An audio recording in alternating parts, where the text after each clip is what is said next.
नमस्कार, मैं हूं निकिता रस्तोगी। आप देख रहे हैं डीएनपी इंडिया। दिल्ली में विधानसभा चुनाव का बिगुल फूंका जाना है और इससे पहले ही विपक्षी गठबंधन में दरार साफ नजर आ रही है।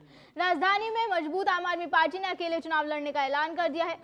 कहने को तो आम आदमी पार्टी और कांग्रेस दोनों इंडिया गठबंधन का हिस्सा है। लोकसभा चुनाव के समय दिल्ली में दोनों पार्टियों ने गठबंधन में ही चुनाव लड़ा था, मगर आम चुनावों के बाद ही आम आदमी पार्टी ने ऐलान कर दिया कि वो दिल्ली का आगामी विधानसभा चुनाव अकेले लड़ेगी।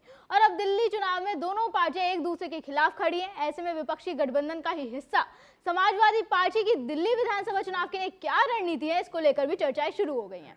उत्तर प्रदेश में अपनी पिछड़ा दलित अल्पसंख्यक यानी पीडीए पॉलिटिक्स से मजबूती से उभर कर आने वाली समाजवादी पार्टी क्या दिल्ली में अपनी रणनीति बदलेगी, ये एक बड़ा सवाल है।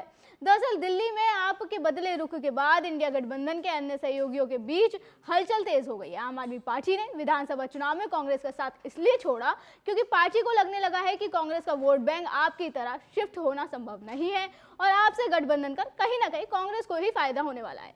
इससे पहले विपक्षी गठबंधन का नेतृत्व करने वाली कांग्रेस पार्टी के खिलाफ पश्चिम बंगाल से भी सुर उठ चुका है।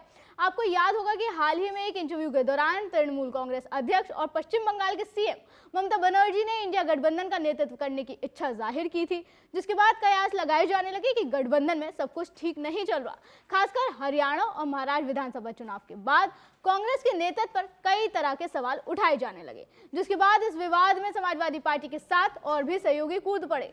वहीं महाराष्ट्र विधानसभा चुनाव में मिली करारी हार के बाद शिवसेना उद्धव गुट की ओर से 6 दिसंबर बाबरी मस्जिद विध्वंस के समर्थन में बयान आया। उन्होंने एक पोस्ट साझा किया था सोशल मीडिया पर, जिस पर भी समाजवादी पार्टी आपत्ति जताते हुए नजर आई थी। ये विवाद इस कदर गहरा है कि सपा ने इंडिया गठबंधन से बाहर जाने तक के संकेत दे दिए। उस दौरान सपा विधायक अबू आजमी ने घोषणा करी कि सपा ने महाविकास अघाड़ी से अलग होने का फैसला किया है।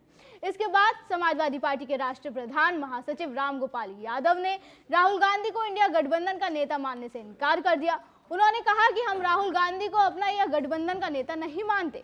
उनके इस बयान के बाद इंडिया गठबंधन में रार की खबरें और तेज हो गई। हालांकि बाद में अखिलेश यादव ने एक इंटरव्यू में सपा कांग्रेस गठबंधन बरकरार रहने की बात कही।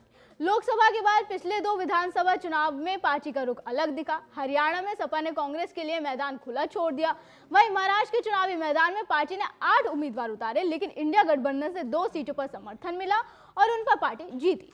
अखिलेश यादव अक्सर विधानसभा चुनावों में सहयोगी दलों के समर्थन की बात करते हैं। वहीं अब अखिलेश यादव और केजरीवाल की नजदीकी भी बढ़ती हुई दिखाई दे रही है।